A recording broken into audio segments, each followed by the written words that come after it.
Hi. Today is Thursday, April 14th, 2018. Good night to our viewers and PP members. Welcome to Frontline. My name is Janice Leamonda Creaky and I am the Public Relations Officer of the Progressive Empowerment Party. And my co-host tonight is Felicia Holden. Good night, Felicia. Good night, Janice, and welcome back. Thank you. You were sorry, miss. So nice to know. I also missed being on Frontline and being part of the show. But unfortunately, I could not. I wasn't available, but now I'm back, hopefully on the mend and back in the driver's seat. Now, Felicia is our candidate for the Belmont East in the upcoming local government elections, which will be held on Monday, 16th July 2018. Tonight we're going to talk about local government. And I have a couple of questions that I would like to ask our viewers tonight. How many people in Trinidad and Tobago know about local government and what it means? The structure of local government, ministerial oversight, the elections process, women as councillors, systems for community involvement, intergovernment relations, monitoring systems, local government expenditure, distribution of service delivery responsibility. How many of you know about local government and what it involves, what it entails? I will be honest to say that I never really took on local government. The only elections I really took part in was the general elections. So you never voted for local? No, I never did. Because I was not informed. Because this is a topic that does not seem to be carried in our school system. No. So even when you get to Form 4, Form 5, you don't have a clue how government is run or how the country is run. Yeah. And I think that is something that needs to be addressed. So, you know, for teenagers who are at the age of voting, not being aware of local government and what it entails. And not only that, people who may have an idea, they themselves don't take it on. Some people might just take the time to go do something else because you do have to get the same time off from work as is required by law. But people really don't take it on. And I think that as the Progressive Empowerment Party, one of its mandate is to empower and educate the public. Exactly. I think that we need to educate Trinidadians and Tobagonians about what local government means and their responsibility and how it impacts on the lives of the citizens of Trinidad and Tobago. Yeah? Yeah. Good. So I have a question. We're going to have a call-in show tonight. And we would love to hear from you all. And one of the things that we're going to be introducing is a trivia. And the prize will be a ticket to Movie Town. Once? You have to watch the movie alone? Actually, I did that once. It was not too bad. Yeah? Well, I mean, once the treasurer, and I'm looking at the person in charge of the purse strings, is happy to provide 2 tickets because it's not that expensive. We can give away 2 tickets for the correct answer. I think we may just have it in the budget to approve 2 movie tickets for the caller who answers the question correctly. Yeah. Yes, and it's about local government. So get your pen and paper out because here's an opportunity to get 2 tickets to go and see a movie with a partner. Now, we also encourage you, this is the point where we say share the live. It's the night before the holiday. I know some of you are out Lyman, etc., but this is going to be a very informative, not just interesting, but informative show tonight. So please share the live. Take down the number that we're going to call, 342-8737 or 342-8-PEP. Take it down because we're going to be taking calls very soon. Yes. So the question for tonight is, can you name 3 services that the municipalities are responsible for? I'll say it again. Can you name 3 services that the municipalities are responsible for? That's local government. And now local government would be like the regional corporations, you know, where you have your councillors, your aldermen, and they are generally the people who are supposed to look after the various constituencies.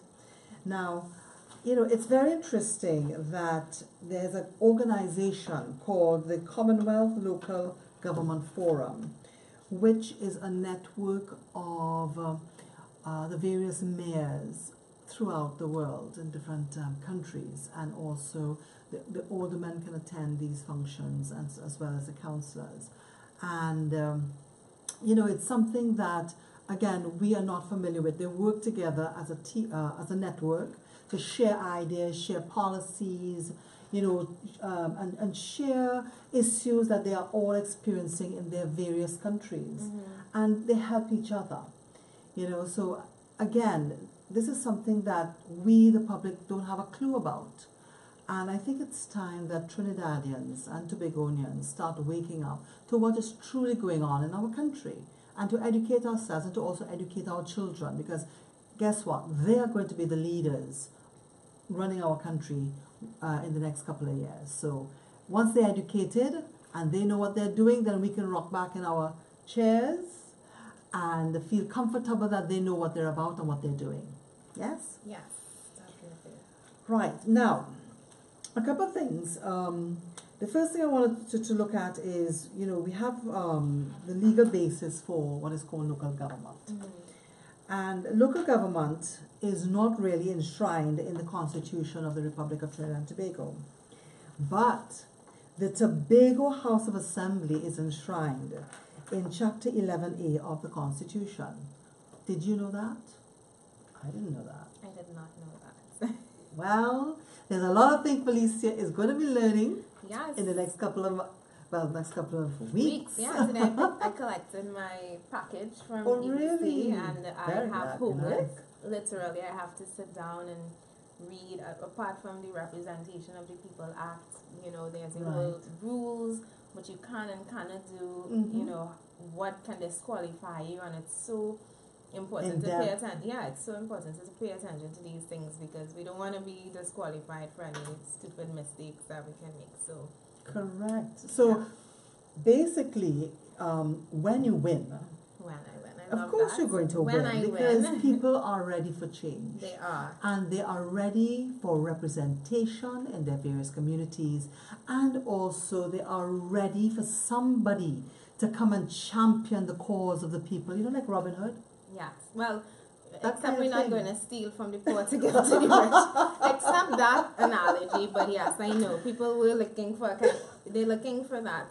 I unintentionally, I will say intentional, unintentionally, because this is before I, you know, was selected as the final candidate, started a campaign in my area. And the feedback was so tremendous. Every single person I spoke to, everyone, and I make no exception, every person said, we are fed up and we are ready for change. Now, what you said earlier about local government is so true. People do not usually come out to vote. I call myself the person who likes to be in everything. I vote for general, I vote for local, and I consider myself someone who is very active with her politics. So this push that I got into local, and I know this is not the question that we were going on in line with, but I think it is relevant, because we're talking about the structure and the setup and what local government does. My first taste of local government happened early last year, January. For the past 20 years, I have been campaigning for a street light on my street. Because where it's situated, we have one at the top and one at the end of the street, but in between where I live, there's no street lights. It's absolutely dark. And I have been, I spoke to the past councillor both times that he went up, and I said, you know, I want to endorse you. I said, but it means that you need to but I need to see some changes in my community. I mean, I'm happy to say that I saw a couple of things happening under him, but I know in terms of how much is needed to bring the area to a place that, you know, first world status. I mean, that seems like a long goal off, but Yes. at the same time, I've walked my entire street getting signatures from people who wanted the street light itself. I mean, we never got it. We still campaigning for it, and you know, Belmont, Car Street, if you vote for me, I will get you that street light. I'm telling you, I will get you that street light because I need the street. We all need the street light. Of course. But you see, again, this is what this is so critical, because why should you have to walk around your neighborhood to get signatures? Yeah, to get signatures. And I was not even the local government at the council at the time. Right, but even so, why should you have to walk around getting signatures when, as a representative for the area, you should be able to walk into TNTech and say, look, these are the things that need to be addressed for my area. How can you fit us into your budget? Mm-hmm. And let us get a timetable. I mean, again, I always come back to the point. They take things and make simple things and make it so difficult. They really do, and it does not need to be like that. Because again, if as a body for providing electricity to the country and to the household and to the various areas, why can't they say to the various councillors to say, well, look, send us in your requirements, right? We will look to see how we can fit it into our budget, because we have to do a budget, okay? And we will see how best we can give everybody something. So at least at the end of the year, people can see things happening in their areas. And of course, having proper street lights would also help to cut down on the crime in the areas. It will. You know? So, I mean, you know, you hear the stories of people who are already involved as councillors and aldermen and so on. And I mean, it's the whole politics of just being able to get things done in the area. It is very disheartening. And it makes you wonder, what is it that we can do as a citizen to try and get things moving along?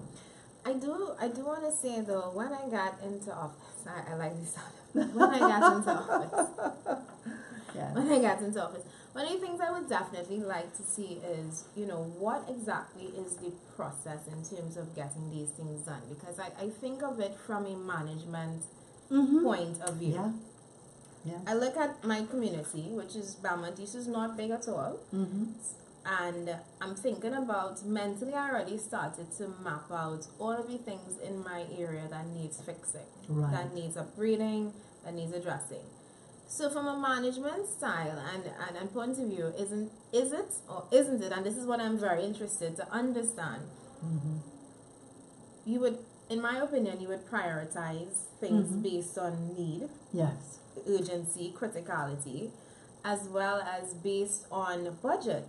So for me, the 2 times I voted in the local election, which would have encompassed a total of 6 years that well, not even 6, I think 5, because he passed away last year. One of my questions was, why is it so hard to get these things done? Is it that local government is not getting the money that Funding. they need? Correct. Is it that they don't have as much autonomy as they need? Or is it just that we don't have the right and competent persons in the role? The primary, and we're starting to preach some pep policy here, but the primary role of government, and this trickles down to local government, is the well-being of its citizenry. And I look around my neighborhood, and I do not think that has been that has been done in the past couple of years. And it's very sad actually, because you know things are bad when you see someone who is your neighbor or close neighbor asking you for a little pocket change, and that makes me sad, because you know these are people who depend on jobs from the city corporation, etc., or looking for a little 10 days or something like that. And as soon as people in my neighborhood heard that I was going up, they were saying, you know, I hope you can you can get us jobs, and I really understood at that point, you know, just how much people depend on and look forward to what they can get out of, you know, how the local governor, council can help them.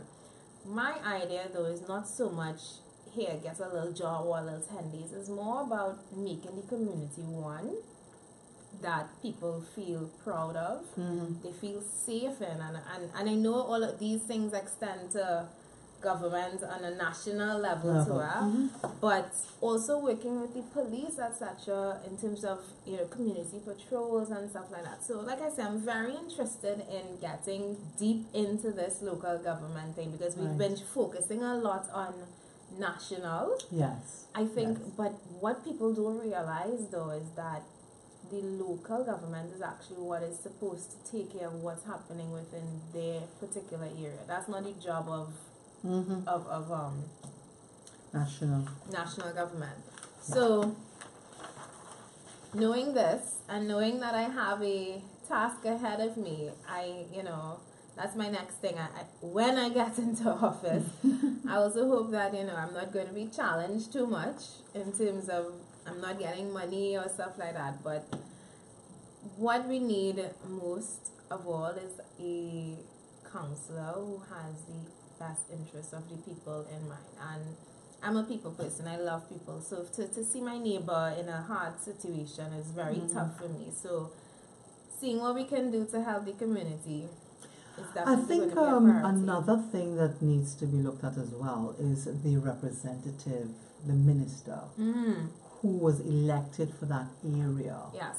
And being able to work with him on getting what needs to be done, because he's going to be at a higher level where he could pick up the phone and call the CEO of TNTech or call the CEO of WASA and say, look, I need to get this done like now. Yeah. You know, because when you think about it, yes, you want to go and have to deal with the senior management and so on. But when you find yourself bouncing a wall, you yourself are supposed to be able to pick up your phone and call your representative and say, listen, this is my problem. I need your help. Can you get it done? And that sadly has been one of the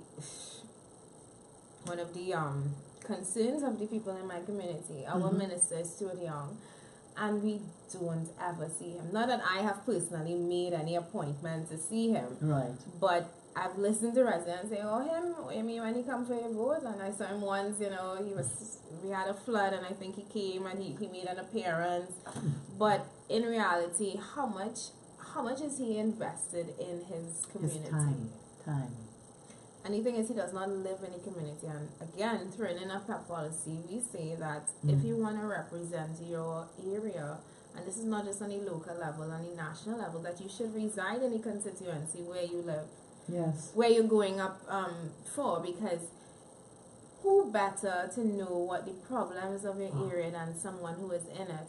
Now, why should I push hard for you to get a new street light, or to get your bridge repaired, or to get your drains cleaned, when it is I live in some other part of the island where all of this is being done for me, and I don't have to worry? And that's a problem that, like I say, that the people have. There's this gap between their representative and the people. But it has been like that for a very long time. It has, and you tend to see. I was actually seeing someone with this whole Maxi Coffee issue. A lot of people were on his page. I saw a lot of his constituents saying, you know, he is a great counselor, etc. And part of the reason why. One of the reasons that they named the most that I saw was that he was very present. And that apparently, and not even apparently, it means a lot to people. Correct. Your representative is supposed to be visible. He's supposed to be around. He's supposed to be someone that you can say. I think that is a huge % of the job. And the fact that we have so many missing in action. MP no longer stands for Member of Parliament. It's now missing persons. The fact that we have so many of our 41 missing persons missing, it is a grave concern, and you have to wonder, and I mean the correlation is clear. The fact that you're missing and all of these things are lacking in your constituency, it's very telling. Yes. There's also document which talks about proposed legislative changes, where the 2016 government document titled Transitioning of Local Government Policy, which is guiding a wide-ranging revision of local government legislation, including the Municipal Corporations Act 1990. As the remit of municipalities expands, some of the key legislation changes being considered and which are outlined in the document include 1. The term of office for councils to be revised to 4 years instead of 3 years. Now, what I would like to see in there is some kind of recall. It's one thing that you want to give councillors an extra year, but if he is not doing his job, why would I want to have him in there for another year? After 3 years, you can breathe a sigh of relief and say, okay, let's give somebody else a chance. You know, and that was something I noted that was not in that document when I was going through it. But I mean, I could see it happening if there is that level of recall, and as we as a party have also indicated that is not a policy, but something that we would like to also do for ministers. If you're not performing, you're supposed that there needs to be a method where you can be removed, elections held, and somebody else who can get the job done can be voted in to get it to do what needs to be done. Right? So that is something that it would be interesting to see if it does happen, because I mean, we are now in 2018. This document was prepared in 2016. And I don't think anything has been done in terms of even approaching some of or trying to change some of the legislation that needs to be changed. That is going to try and improve what's going on for local government. Well, Janice, you read this. I did not. And I have to ask, was there anything in here that spoke about giving the local councillors more authority, more autonomy? Well, yes, there is some attempt at that. In fact, there is the push for where the property tax, they want the property tax to reside with local government. And that is something I don't know if it's going to happen, because my interpretation is that the government is looking to take that money to put in their own coffers. They might give a percentage to local government, but to give them the whole 100%, I don't think that's going to happen.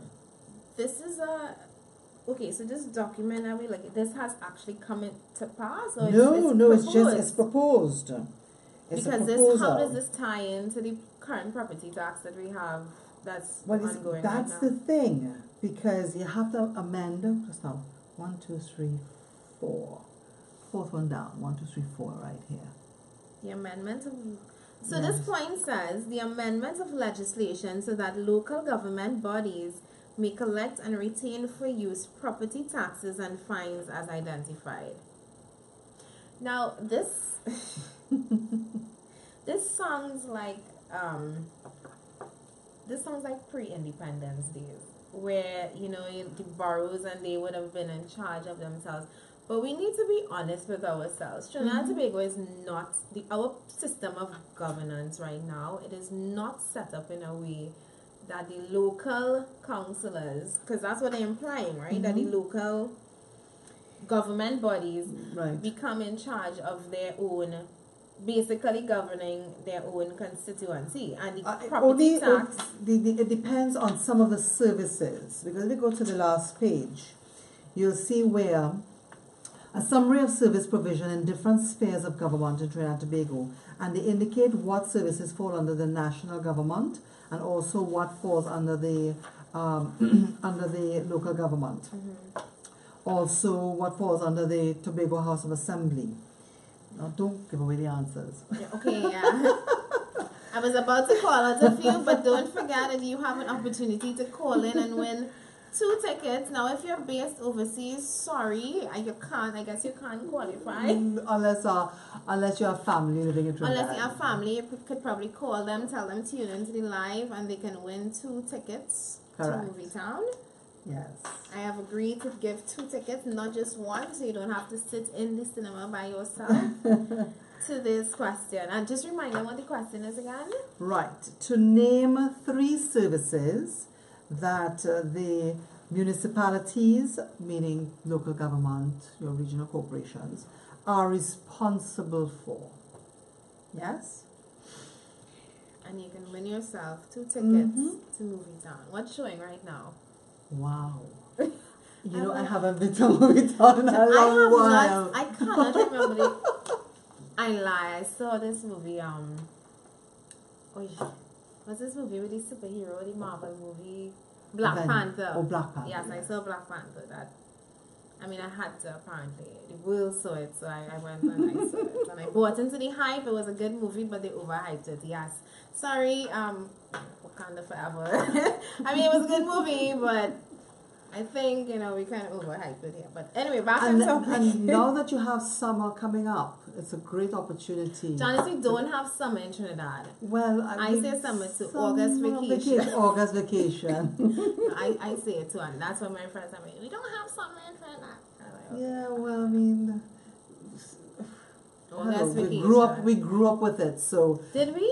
I grew up with that, knowing it's a summer vacation. Really? Yes. I feel like that was something new. Nah. I only recently started saying summer vacation. Well, I'm way older than Felicia, so. I plead the fifth because she's going to. If I say anything, if I agree or disagree, it might land me in hot water. So.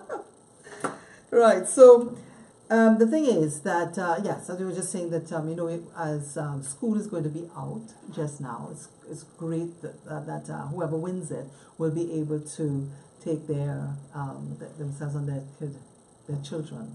Well, at least we don't have to pay for one child to see a movie over the holidays. I am pinning the number to the chat if you do want to call in. Yes, number again is 342-8737. 342-8737. Feel free to also send your comments on the live. I will be there watching it and reading it out if you need to. I'm seeing Jean-Claude is seeing easy question. If it's an easy question, call in with the answer. Yes, that is a challenge, JC. Call in with the answer if it's so easy. If you ain't win, you could still get a ticket for $60. Oh dear. Now, anyway, back on track because yes. we really diverted there. Sorry. One thing I was very surprised about is that the cemeteries, the burial grounds,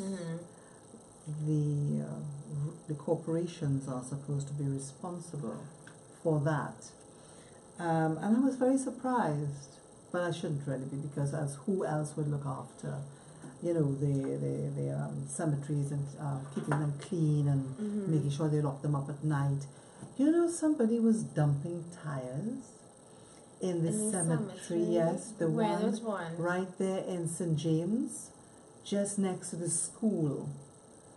Right? Next to the I went.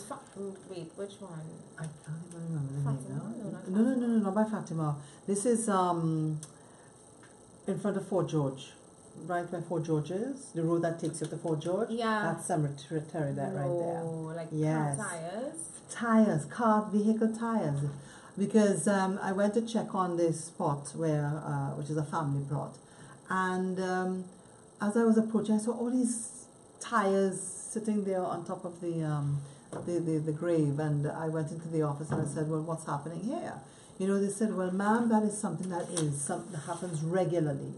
We have spoken to the corporation about it, and we've asked them to give us some kind of cameras so that we can see who's doing it, and so far nothing. Right? Even right now, all the graves have been unattended, and it looks horrible. You know, that's something that I always looked at and I didn't understand, that why are our cemeteries so poorly upkept? Is it because they're dead and people are like, oh, you know, it's not like they're going to see, but I mean, it's... Well, no, it's really supposed to be maintained by the people who own the plots. But people really don't go and clean them. No, but I mean, okay, so there's that. I mean, I have a family plot. I would obviously go and show that it's that I read it and well, right. keep. But I'm talking about the general No, it's area. the general area is cleaner. It is. I have to except give for them the that. tires that are Except for downstairs. the tire. I was just about to ask, how clean is it? If well, we it's have... not. They don't. They're not the ones dropping the tires there. They come in the morning and just see these tires watching them. You know, so they now have to try and get a truck. Yeah. To come and take the tires, because you can't call in the garbage trucks to take away the tires. And Pua just gave us the name. It's called Western Cemetery. Right. That's the name? Okay. Probably. Thank you for that, Anne. Thank you very much. You gave us a nice piece of schooling there. So that's something else that they want to do. They want to amend the Burial Grounds Act and related acts to allow for relevant functions currently carried out nationally to transfer to local councils. So there's quite a few other proposals that they would like to have happen so that it gives the local government a little more control and more power, so that they don't have to keep going to the ministry all the time. Janice, because there's oversight by the ministry. This document reminds me of everything I hear that is being proposed by this government, such as the scanners that are proposed to be used that are still sitting down there, the ballistics that we have that we're supposed to use and it's just there. What become of it, no one knows. These plans, and I mean, some of the ideas, it certainly sounds along the line of what the PP proposes, which is to give, well, not to give, but, well, yeah, give the constituencies themselves. And this is not the constituencies, it's made up of all the different municipalities within it, such as Belmont East, there's also Belmont, you have Arima, you have Chagonas, you have Couva, Tabaqui, Talparo, Diego Martin, Pinal de Bay, Point Forte, Port of Spain City, Princess Tom, Millaro, Rio Claro, San Fernando City, San Juan, Laventil, Sandy Grande, Siparia, Tunapuna, Piafo. Those are the various municipal corporation, stroke parish, stroke House of Assembly.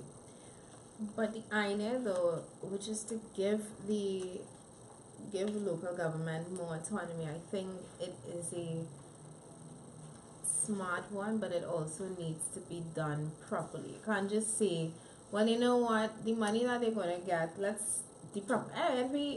going to bring up property tax, maybe that they could take that money and run their constituency. I don't think that is how it should be done.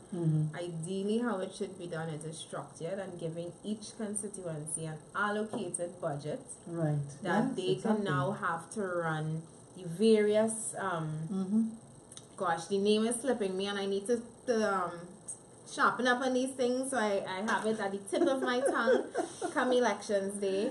But just today, actually, she was explaining to me that the various districts, I will call it districts for now, that make up the constituency, that they all fall under and they all receive the equal amount of attention that they deserve. So Belmont is huge, but Belmont East is not that big. Belmont East is one of several that make up the constituency of Port of Spain North, St. Anne's West. I believe that if you give Port of Spain North, St. Anne's West a budget of, let's say, $200 million, this is what you have to run your constituency for the duration, the next 5 years. So I'm pulling figures out of our hat here. But there needs to be, obviously, and I said this earlier, some kind of proper planning about what needs to be done in your constituency. Some problems that I might have in Belmont would not face people in Mayaro. Correct. And the idea that local government is, people don't even pay attention to it. It's sad, but it's also, I understand why, because they don't really see how it impacts them at the end of the day. especially when you go to your counselor and they say, I can't do that, that's not within my remit. So definitely, well, I mean, empowering them. there has to be a system and a process, and it's not just a matter of handing a constituency money. They need to come up with a plan. They need to say what needs to be done. There needs to be some projected figures or quotations as to what it will take to fix things and get it done properly. And then and I think this is something that Philip talked about in one of his shows. A supervisor of health, That's a supervisor of education, a supervisor of national security, a supervisor of public works and utilities, so that each of them are responsible for their area. We have 4 schools in Belmont, in Port of Spain, North, St. Anne's West. 2 of them need repair. 2 need new equipment. This is our proposed budget. We send it up to Parliament. They say yes, approved or nay, reduce that a little bit. We go back to them. We say, okay, this is what you have to work with. Get it done within that. But that is not how it's being done now. No. And there has to be also oversight as well, because, one of the things you have to also be mindful of is corruption. And the money is being used for other things. So that has to be paramount. And I think that, our whole spin on in terms of corruption, how we deal with it, that needs to be addressed big time, because, what we have going on in Trinidad right now is totally unacceptable. And I mean, we are really the laughing stock throughout the world, because when people come and they see what's going on, they say, nah, you're not really ready to be a first world country. People on the line, what's happening? Okay, we'll reduce it. Give us 2, maybe not 3, give us 2 answers to Janice's question, which she will repeat again. Come on, somebody has to win these tickets, man. I will answer it and take it, What is that? Is that fair? No, well, actually, we gave them at least, we gave them one of the answers. We did? Yes, we did. I think I did it. No, because it is a part of, it was one of the proposals. Okay. One of the items in the proposed document. So. Jenny said, welcome back. Oh, thank you, Jenny. It's great to be back. Right, so seeing that we have tried to, one thing I want to talk about a little bit is statistics. There are some statistics here that talk about the population in the different areas that I called out earlier, like Arima, Chagonas, and so on. But there is nothing for 2017. What is going on with our statistical board? There is no statistics. These stats on what exactly? Well, they have population 2017, where in Arima you had about 33,606 people living in Arima. Or you had 83,516 people living in Chagonas. Now that's 2011 figures. But there's nothing for 2017. This is 11? 2011 figures. Those are definitely some old figures though, because, do they account, well they wouldn't, right, account for our immigrants, our illegal immigrants? No. I just think that no consensus has been done after 2011. There's none. That's 7 years. And this document that I'm reading from is a document that speaks to the country profile 2017 to 2018. So it's not a document from 2011. So they're using it's a 2017, 2018 document that is pulling statistics. Yes, there it is at the top, 2017, 2018. Yes. That is pulling statistics from 2011. And why? Because they probably have no statistics available. Maybe the last census done was in 2011. I remember people coming to my gate and asking me all these questions, and I'm going, why are you asking me how many people live in my house? Why are you asking me how many are earners, you know? Well, now you know, and it probably because you didn't answer, is why we don't have statistics today. No, I answered because, I mean, I understood the benefits of having statistics. But, you know, it was, I felt as though they were encroaching on my privacy. You see? It's like now when the people come to ask about your properties, how many cameras you have, how many air conditioning units, how many people, you know, in the house, how many bathrooms you have, how many dog sheds, or prayer rooms. Ridiculous. Right, so we have all these things that they want to try and institute. Another thing as well that is being proposed is a review of sections of the Act governing the Building Inspectorate to give rise to the Municipal Planning Department. We have so much buildings going up in all the various areas that we really should not be having, because they're cutting down the trees which are causing, you know, the flooding, and as well, you know, when you're building in areas put aside for agriculture and so on, and there's nothing being done. Well, not just that though, are they being built according to town and country code? That's another question. Every time I see a structure going up that looks like it was just an idea and just thrown out there with no approvals. I mean, this is how some of these buildings look, and I honestly, I get more depressed because my idea, if I had to redo my community, I would look at some of the things. I actually thought of building.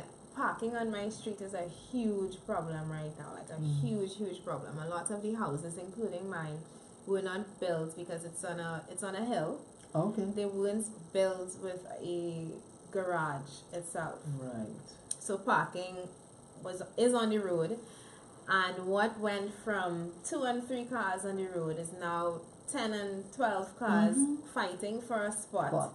Basically, it's first come, first serve. There have been times I've made blocks, and I mean, you don't want to do this late in the night. Yeah. And in terms of development, I keep thinking, you know, we have a couple empty lots up the road. What if we have a community parking lot? As in a 2-story something? And these are visions and ideas that I have. But then when I look at people doing anything that they want, they're building up, and I think of what it would be like if there's no proper planning. And if you do have to get to a place where you say, you know what, or as a government, let us invest X amount of millions in, you know, building up these derelict communities, you're going to be spending nearly twice that amount, because people now are just doing what they want, and there's no structure. I mean, nothing is being built to code. And I know we like to say, yeah, I want to do my own thing, have my own, but have you ever, what island is this? There's this Caribbean island, and when you fly over, all of the rooftops are painted white. And I remember at one point wondering, you know, that's so bossy that I don't know if it's a rule or a law or something, but the beauty of it was not just, you know, in terms of it looked nice from above, but the fact that they were uniform, they were neat, they were done according to code. Here, do what you like. Build what add-on annex. Yeah, do what you like, man. Is it close to do you have a wall that is on a corner and it's blocking the view? But I want a wall. I want a nice wall. Yes. Or building a crematorium. Building a crematorium in a residential area, no? Yes, and in fact, there's a kindergarten nursery right in front of the What is the status of that? I am not too sure. I think the last thing that they were trying to get permission from Town and Country, because they didn't have permission. And then there's another thing though, and adds to the doing the hell they like land. Like, how do you go about setting down plans and advertise? It made its way into the papers and all of that, but you have no approval from Town and Country. And they would have gotten away with it if the residents in the area did not make a fuss, you know, and investigations were done, and to realize, and that I must give some kudos to the Digger Martin Corporation, because when it was brought to their attention, they didn't even know what was going on. And when they did their own investigation to find out that there was no town and country planning approvals, they went to them and said, and put a stop to the work that they were starting to do, and said to go get your approvals. But you see, again, it seems to me that this is about profit with no consideration for the people living in the area, and the fact as well that it is right to the back of the highway, and I think one of the one of the documents I took a look at, it said that you could not have a crematorium to the back of a highway, because when you start to burn, that thing just blowing all on the highway, and then of course you have Pity Valley across the road from across the highway as well. So it's like, there was no consideration taken by the EMA when they gave their approval. But from what I understand, there was a mutual friend inside of EMA. Isn't that the same thing that happened with the Aripo Savannah? Correct. No approvals, or was it that the approval was given and when you checked the act, they did not have permission, or by law they were not actually supposed to do that? Correct. Now, if Gary Abu didn't have the kind of funding that he has and the kind of connections that he had, they would not have been able to take it to court and get the judgment that they did. Yeah. But everything now, you have to have be in a position to have money to be able to pay lawyers to get these things to court and to have a proper judgment made on it. And, it's kind of like, well, what do you do? There's no recourse. Who do you go to? But, what that situation with both the Aripo Savannah and the, am I using the right word? Is it the Aripo Savannah? The Aripo Forest. The Aripo Forest, yes, sorry. Yes. And the crematorium is, and I hope, I realize people don't pay close enough attention to these things. Correct. But all it takes is a handful of people to make noise, In this country, you see, we have gotten so used to saying, "Way, look, they're doing nonsense." Well, what you would do, that people have realized that, hey, these people are very complacent. I could come and build a crematorium. I could come and bulldoze the forest, and nobody will say a word. Yeah. But the strength of these citizens, we don't realize how much power we have, We really do not realize the amount of power that we have. Yes. The media can only hide so much and cover so much before the people themselves make an impact. And what happened with that, the crematorium, I was actually very proud of the citizens who decided to stand up and make their voices heard. And I really encourage the rest of Trinidad and Tobago to do that. What's happening in Tobago itself, those residents, in my opinion, should be protesting every single day. Yes. And I know that the situation is one where they feel hopeless. I know it's a case of, you have to find people to now represent you, to challenge what the government is trying to do. But at the same time, you yourself need to speak out. Huh? Yes. But again, you see, even in terms of speaking out, who do you go to? Because remember, in speaking out is one thing, but who is going to organize the demonstrations? Who is going to organize? Everybody's looking to the next person to organize. Yeah. Right? So you have to ask yourself, there has to be ways that people can speak out about something without saying, well, I really can't be bothered, Social media is a great way of being able to speak out. Right? We are seeing it now more and more when things are happening. People get onto their phones and they start talking and they're making the public aware of what's going on. That is speaking out and bringing to the public's attention of issues that you would not otherwise not have known existed. Yeah. Good? And then, of course, you start seeing the comments and then you see more people speaking out. But people have got to wake up to the fact that you have the power to create change. Look at Barbados. Look what went on. Who would have ever thought that the people of Barbados would have done what they did? A friend messaged me this morning, actually. He's from Barbados, and he messaged me. He said he saw my candidacy photo, and he said, congratulations and good luck. I said, thank you very much. I was like, we're hoping to do in Trinidad and Tobago in the next 2.5 years, what Right. you guys did in Barbados. He said, listen, we Bajans was real brutal. He's like, we told ourselves they're not getting one seat, not one. Right. And that is determination and the Yes. power of the people. Correct. If we could, as Trinbagonians, could unite and say, you know what? I am not giving the UNC or the PNM another chance in office. They had 56 years. Yep. And Yep. what have they done with it? And somebody asked that question the other day. You're saying, give me another chance. But what did you do with the time that you had there? Correct. What were you responsible for? How many missing public funds? How many cases of contractors walking away with billions of dollars? And still walking away with billions. And then if they're still being given contracts under the present government. I went to the beach on Sunday, and I know this is so off topic, but I went to the beach on Sunday, Janice, and I was unbelievably sad because I encountered two separate situations.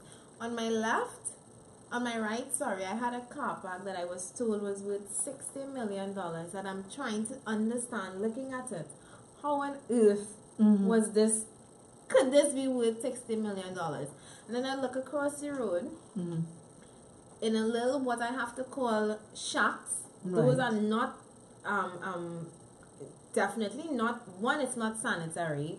Two, there's absolutely no ventilation. I stood up in front of one of the huts, Janice, and you're just feeling this heat coming out of and I'm like, this is not conditions for people to be working under. How could we spend and give a contractor $60 million to pave some road? They're not even take into account that there's a river behind it and we need to put a retaining wall, but the money went into paving the road. But the people who are supposed to be bringing tourism to the island, they are suffering. Why should Richards and Ashers and all of these people who have been there operating for umpteen years have to undergo situations like that? And I saw it and I said, okay, I think we're getting a call. Halligan Nights, you are live. Hello.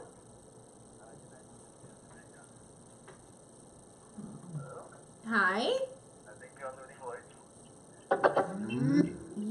No, I'm not quite picking up the voice. Sorry. Go to the Bluetooth on this. Why do I always get these problems when people call? And you see, like, Hello? yes, Yeah, I'm ahead. hearing you now. He hung up. Oh, please call back. Because we just Please got you onto definitely the call speaker. back. Yeah, the speaker was off and your voice sounded very... That was JC, I think. Was it? I'm not sure. Jean-Claude, was that you? If that was you, please call back. Right, got you. Hello? Hello? Caller, you are live.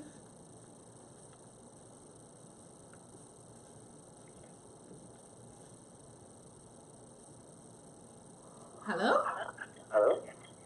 Hi? You hear me better now? A little bit, yeah. Okay, alright. So what's the question again? He wants the question. Name 2 services that the municipalities are responsible for. Just 2, right? Yeah, just 2. We will let you off the hook because originally it was 3, but we'll allow you to get just 2. Right. Here's 2 hard. So the first one, 3's too hard. they're responsible for collecting the garbage exactly at 8 a.m. every morning so that they could keep back all the traffic and every later to work. Right? Are you Googling this? No, this is all fact. This is based on observation. Okay. And the second one, with the exception of Quelo, case baking company, crack down on illegal vending. Is that Is one, that, Janice? is that correct? Well, that's interesting that you, the refuge collection and disposal is correct. Yeah, Right. You won half a ticket so far. I got half a ticket. Okay, I'll get half a ticket. Yes. And the illegal vending, Well, yes, I will give you that one because the corporation handles the illegal vending in the Port of Spain city. So they're really supposed to be cracking down on illegal vending. So I got my ticket. Yes, you got your 2 tickets. Okay, well, here's what I would like to do. This is Jean-Claude. Go ahead. The first person to message me shall get those tickets. I'm gonna send JC a message. With the exception of Felicia, the first person to message me will get those tickets. To message you for what though? Pardon? To message you for what? Just to say hi? No, just to get the ticket. Just the first person to message. Alright, well let's see who's the first person to message. JC, you just won yourself 2 tickets. Well, first of all, what's your number? No, on Facebook. I'll put it Oh, in Facebook. Oh, oh, okay. Alright, well congratulations on winning your 2 tickets. And congratulations to whoever is going to win it from you. Alright. I didn't say when I was going to give you the tickets though. That was the fine print that you did not read. Sure. Thanks for calling. Very nice. Janice, we have 3 minutes because Philip right. is going on live at Yes. 9. Folks, if you do want to tune in, he'll be live in the next couple of minutes. For us, we do have to wrap up because time has gotten away from us. Yes. Well, there are a couple of things that we want to make you all aware of, and that is this Saturday, the 21st, not 21st, this Saturday, 16th of June. 16th of June, we are having a public meeting, which is going to be held at Pigot's Corner, Belmont Circular Road and St. Francois Valley Road from 6 p.m.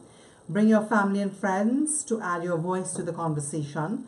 We will be talking about our policies and solutions to issues plaguing Trinidad and Tobago, also providing you, the public, with information. You will also get an opportunity to meet Felicia in person, as well as our other representative, who is going to be representing Barataria. Big things, big things. Christoph, yes, in the local government elections, which is carded for Monday 16th, July 2018. So Felicia, any closing comments? Yes, and I made a list. Firstly, one, vote for me, and I'm just kidding. Vote for myself, Felicia, ML, the ML. Those who are watching me live will get a little trivia tonight. My middle initials stand for, drumroll, Melanie Liana. It's kind of a little blonde girl name, and probably to match my little new blonde hair. Melanie Liana, Sherry Hola gave me that name. Okay. Vote for myself, vote for Christoph Samlal for Barataria, myself for Belmont East. I do want to promote our Curry Q fundraiser and Lime fundraiser. It is even more imperative now that you support us. We need all the finances, all the funds that we can get to push our campaign for this election. Meeting, Janice spoke about that in Pigot's Corner. I do want to say congratulations to my Florida chapter, who had successfully had their first, well, I believe their second, but this is their biggest meet and greet in the area. So big things are going to happen for them. I'm glad that you guys got together. Mingling and liming together is the first step towards building a strong team. So congratulations to you on that. And also congratulations to all of our overseas arms. We recently had a new team take over the management of Toronto, who has been doing absolutely amazing. When I say amazing, people got their their membership cards are being distributed. They're getting their t-shirts. I'm feeling the excitement and the energy after the dinner dance. So good luck to the Toronto chapter, Ali G and her New York and New Jersey chapter. You guys are doing amazing as usual. The fact that you have your meetings every weekend, kudos to you. I know we're setting up a UK chapter. That's exciting news. Very nice. Can't wait for that one to be up and running. I heard that the person that we have at the helm, very dedicated to the cause, and of course the purpose of all these chapters is to build our membership base, as well as raise the funds for this party. This is your party, and we need you to take us to victory. Yes. That's it for me. But again, I think that people should become financial members. So you see, like how every month you put aside $50 or $100 in your credit union account, right? Because the credit union belongs to the members, and that's how they choose their personnel for the board of directors and for the supervisory committee and the credit committee. So it's their credit union. This is your party. So you need, if you know, we all hope that you will be in a position to give whatever little it is, just because this is your party and you want to see it grow and flourish so that we can win the next elections to look after your business. We're going to be working for you. We are going to be employed by you. So as we get ready to close off, we would like to acknowledge all our members and say thank you to all our viewers. Also, Eid Mubarak to all of our Muslim brothers and sisters. Do have a very happy and holy Eid tomorrow. Yes. To those of you who are on the roads, please be safe. Good night.